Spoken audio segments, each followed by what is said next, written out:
بسم اللہ الرحمن الرحیم الصلاة والسلام علیک یا سیدی یا رسول اللہ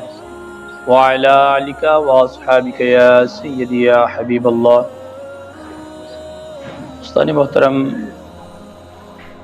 چھوٹی چھوٹی سی بات پر انسان آپے سے باہر ہو جاتا ہے اور بہت بڑی لڑائی کا سبب وہ چھوٹی سی بات بن جاتی ہے، اور اس کا سبب صرف ایک ہی بات ہے کہ انسان کے اندر جو غصہ ہے اس غصے کو انسان اپنے قابو میں رکھنے کی قوت کو یکجا نہیں کر پاتا۔ اگر اہل عرب کے بارے میں پڑھے نا تو یہ بات ہمارے سامنے ظاہر ہو جائے گی کہ عرب کا معاشرہ وہ معاشرہ تھا کہ چھوٹی چھوٹی سی بات پر لڑائیاں اس قدر طول اختیار کر جاتی تھیں کہ صدیوں کی صدیاں وہ لڑائیاں چلتی رہتی تھیں،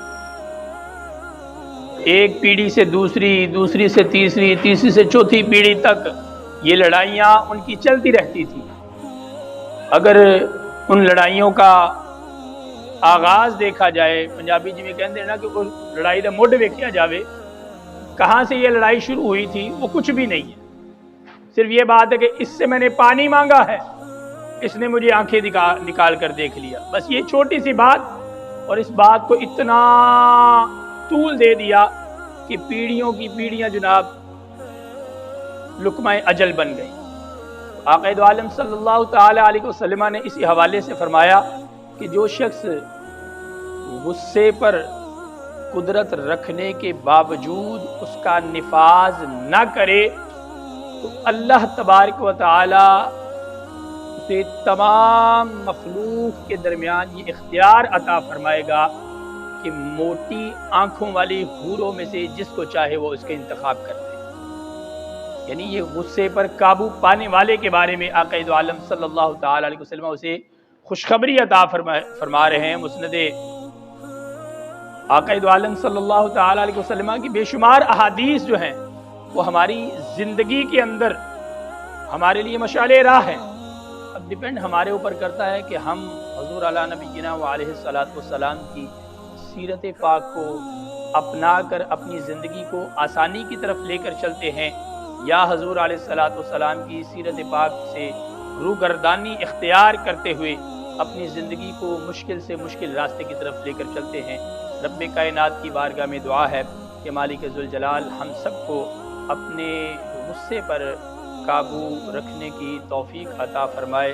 اور غصہ جہاں پر دکھانے کی ضرورت ہو نا وہاں پر دکھانے کی توفیق عطا فرمائے۔ دیکھیں نا، آج ہمیں جو ہمارے اندر غصہ موجود ہے اس غصے کو کسی کمزور پر دکھانے کی بجائے ہم نکلے نا، فلسطین والوں کو ہماری ضرورت ہے، کشمیر والوں کو ہماری ضرورت ہے، وہاں پر ہمیں یہ غصہ دکھانا چاہیے نا۔ فلسطینیوں پر جو ظلم و تشدد کر رہے ہیں ان ظالموں کے خلاف یہ غصہ دکھانا چاہیے۔ کشمیریوں پر جو ہندو ظلم و تشدد کے پہاڑ ڈھائے جا رہے ہیں، ہر آئے دن 100 کے قریب 200 کے قریب جنازے نکل رہے ہیں، وہاں پر لاشیں اٹھائے جا رہے ہیں، شہادت کے جام نوش کر رہے ہیں، ان کی مخالفت میں سامنے آنے والوں کے لیے ہم یہ غصہ نکالیں نا۔ جہاں پر غصہ دکھانے کی ضرورت ہے ہم وہاں پر غصہ دکھاتے نہیں۔ ہمیشہ ہمارا غصہ کسی ایسے پر نکلتا ہے کہ جو ہم سے تھوڑا نیچے والے طبقے پر ہوتا ہے۔ اللہ تبارک و تعالی ہم سب پر کرم فرمائے اور عمل کی توفیق عطا فرمائے۔ وآخر دعوایا ان الحمدللہ رب العالمین۔